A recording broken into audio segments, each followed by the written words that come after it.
Cette émission est une production de la télévision régionale des Moulins.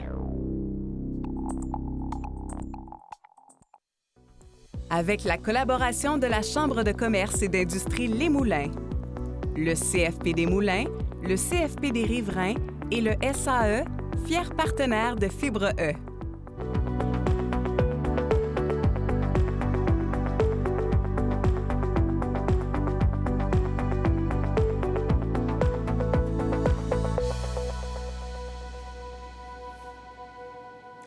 Bienvenue à Fibre E. Notre entrepreneur aujourd'hui a su transformer ses défis en opportunités tout au long de son parcours. De son expérience dans le secteur du meuble familial à l'acquisition audacieuse de Gémar. Il a traversé des moments difficiles comme des moments de réussite et son parcours témoigne de la résilience et de la capacité à évoluer dans un environnement en perpétuelle transformation. Daniel Walker, bienvenue à Fibre E. Merci. Content que vous ayez accepté l'invitation. Moi aussi. Vous êtes un peu sollicité d'un bord et l'autre, comme tout bon entrepreneur, et vous prenez le temps de venir nous voir, fait qu'on l'apprécie, je voulais vous le témoigner. L'entreprise en soi, c'est ce qui fait carburer un peu Fibre E, ça le dit, fibre entrepreneuriale. Puis on veut découvrir l'entrepreneur chez nos gens d'ici. Et vous en êtes un. Vous avez votre entreprise qui est basée ici à Terrebonne, donc Gémar, qui construit des meubles et tout. Vous n'êtes pas seulement qu'un distributeur, mais également un manufacturier. Mais le but, c'est de comprendre qu'est-ce qui fait que Daniel, lui, de son côté, décide de se lancer dans l'entrepreneuriat. Est-ce que vous vous êtes toujours vu entrepreneur? Bien, c'est une très bonne question. Lorsque j'avais 15-16 ans, on en parlait tantôt, j'avais parti des discothèques mobiles. Ça donne une idée. C'est vrai? Oui. Ah, je faisais ça, moi aussi, oui. quand je faisais. C'était la mode, hein? Oui, oui. Alors, puis, salon de bronzage, imagine-toi. Arrête Je donc. pensais à ça. Bon. Mais ça m'a payé tout ça, mes études. Puis, quand je suis sorti du HEC, on en parlait, le HEC, j'ai été recruté par une grande entreprise, General Electric, GE, OK. que j'ai travaillé là quand même pendant 18 ans. Et ça m'a permis d'apprendre des choses, de leadership, entre autres. Mais le côté entrepreneuriat, je l'ai toujours eu, je penserais. OK. Oui. C'est toujours inné, là, cette Quand même, parce que j'ai accepté en l'an 2000 d'être président d'une compagnie québécoise, Bermex, et on m'avait offert de l'actionnariat. Ça m'a intéressé. Donc, je suis revenu, imaginez-vous, de l'Ontario. J'étais vice-président de GE Canada, et je suis revenu au Québec en 2001. Et je suis devenu président d'une compagnie de meubles, à ce moment-là, avec 160 employés. On a monté ça jusqu'à 360. Wow, quand même! Oui, quand même. Et là, vous avez quitté ça pour vous en aller... Oui, nous autres, il y a toujours une question de timing. On a acheté en 2009 la compagnie Shermag. Je ne sais pas si vous l'avez connue. Très bien, oui. C'est public. Oui. Moi puis mon partenaire, Richard Darvaux, on l'a privatisé. Et on l'a connu, on a travaillé ensemble pendant 13 ans.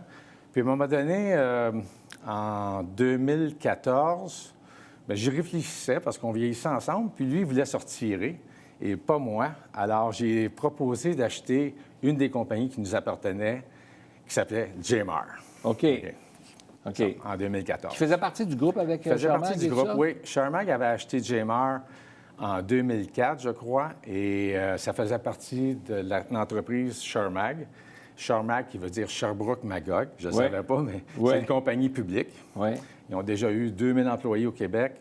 Et malheureusement, ils ont décidé de faire fabriquer beaucoup de meubles en Chine, comme beaucoup dans l'industrie. D'ailleurs, je vous dirais 70 des meubles maintenant, ça vient de la Chine ou de l'Asie maintenant, Vietnam. Et il restait juste Gémar, puis Bermex à Masquinongé, à Louisville. Puis j'ai dit à Richard que j'aimerais ça être propriétaire à 100 de Gémar, puis accepter. Donc, aujourd'hui, vous vous retrouvez à la tête de Gémar avec une équipe et vous continuez à fabriquer localement ici des meubles entièrement québécois qui sont faits ici, là. 100 OK. Et je dois vous avouer que si je ne l'avais pas acheté, une genre d'entreprise comme Gémar, avec 150 employés, tu ne peux pas partir ça à zéro comme ça. C'est pas facile dans l'environnement, avoir tout le savoir-faire, les couturières, les employés, c'est tellement important. Alors, j'ai été chanceux parce que j'ai vraiment une belle équipe, des gens formidables à Terrebonne. Alors, tout ce que j'ai fait, dans le fond, une entreprise qui est quand même établie, Ça m'a permis, dans les 10 dernières années déjà, 2024, 2025, 11 ans bientôt, de l'agrandir. C'est ça, avec les connaissances que j'avais. Quand on regarde la compétition, hein, il faut être compétitif.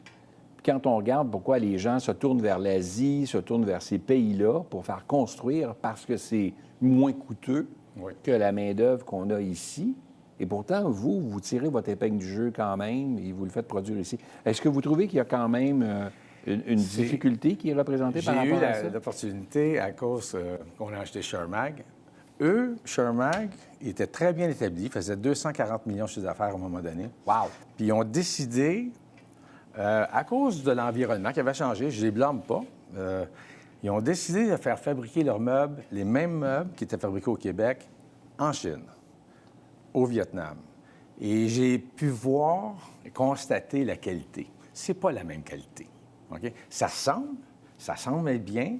Je dois avouer que les Chinois, les Vietnamiens s'améliorent, mais c'est pas le même niveau de qualité du tout, absolument pas. Surtout dans le rembourrage, où est-ce que quand même, le rembourrage, ça prend du volume. Alors, le coût de fabrication, le coût les matières premières, premièrement, du bois, c'est du bois. Le métal, c'est du métal. Le transport, quand ça part de la Chine, ça arrive jusqu'ici. Le transport est un gros facteur. Alors, ce que j'ai décidé de faire, c'est sûr qu'on a une part de marché qui est moindre.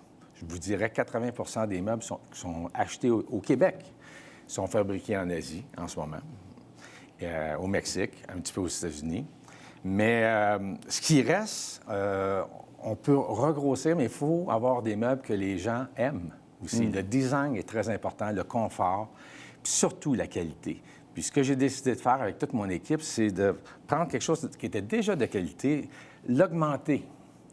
Alors, ça ne coûte pas le double. Hein? La qualité, il y a un coût un petit peu plus cher, mais la qualité du forme, le cuir, tous les éléments, le bois, on travaille avec du bois solide, etc. Alors, on a décidé d'offrir plus, puis aussi améliorer nos designs. Il faut que le coup d'œil, le premier coup d'œil, je dirais, une grosse partie des décisions sont faites par les femmes dans le meuble, 85 ça change. On a encore une place, 15 les hommes, mais il faut que les femmes aiment le design, le confort, puis ça va bien. Donc là, l'entreprise compte encore aujourd'hui 150, 160 employés environ. Oui. Vous avez toujours l'entreprise, vous avez toujours la passion qui vous habite. Vous en parlez aussi, on sent la passion là, qui vous habite. Là. Cette entreprise-là qui continue à fabriquer ici, là, quand vous regardez tout ça, ce parcours-là, si aujourd'hui, je vous disais, là, vous avez la chance de revenir en arrière un petit peu, là, vous feriez ça différemment? Y a-t-il des choses que vous feriez différemment? J'aurais fait ça plus vite. C'est vrai? Oui. Okay. Avoir su ce que je sais aujourd'hui, parce que ce que je pourrais dire, c'est que lorsque tu es entrepreneur puis tu as des partenaires, des fois, ça dépend. Moi, j'étais partenaire avec Richard Darvaux, minoritaire. Fait que je ne pouvais pas m'imposer dans mes décisions. On discutait beaucoup. Ouais. Il m'a souvent dit que j'ai influencé à 95 mais je dis 5 je ne l'ai pas fait.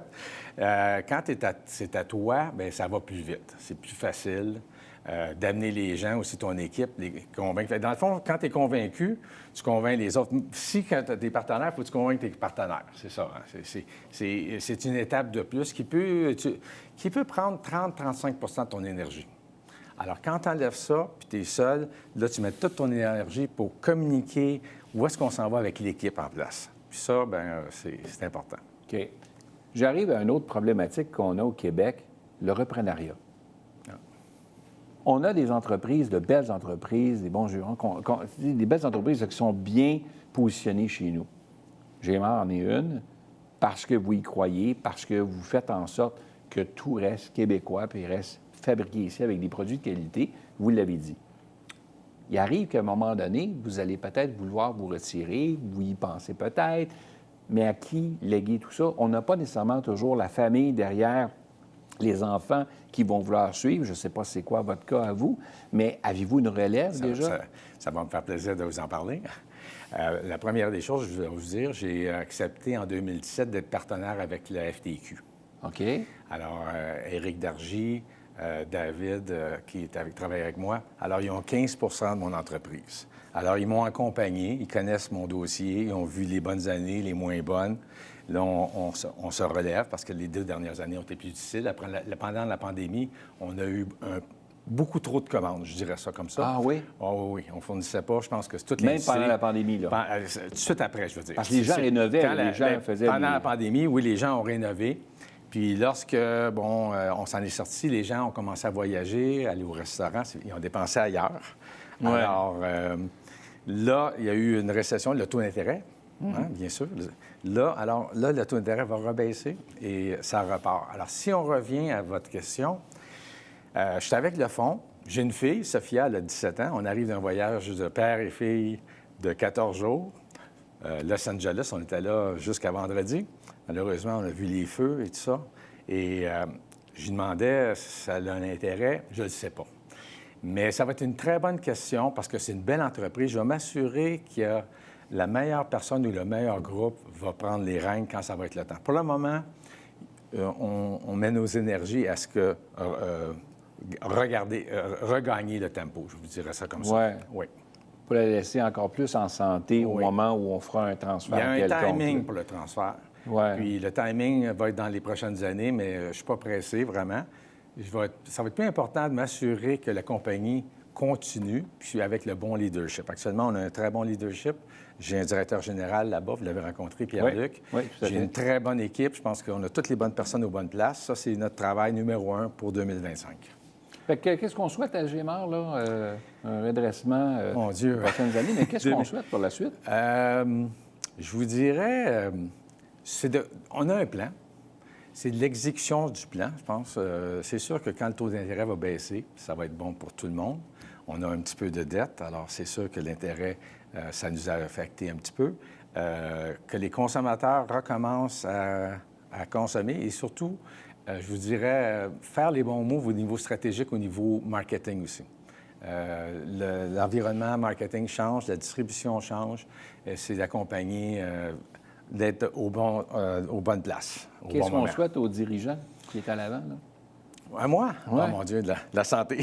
Oui, hein? La santé, c'est ça que... Je trouve que la vie va vite quand tu as du fun. La vie va très vite. J'ai eu 14 jours avec ma fille, j'en reviens pas. Ça a passé très rapidement. Mes 10 dernières années avec Gémar, ça l'a passé très vite. La vie va vite quand tu es heureux. Alors, je veux... Malheureusement, c'est ça. Quand tu es heureux, ça va vite. Alors, je veux que ça continue. Ça va aller vite. Alors, et bien.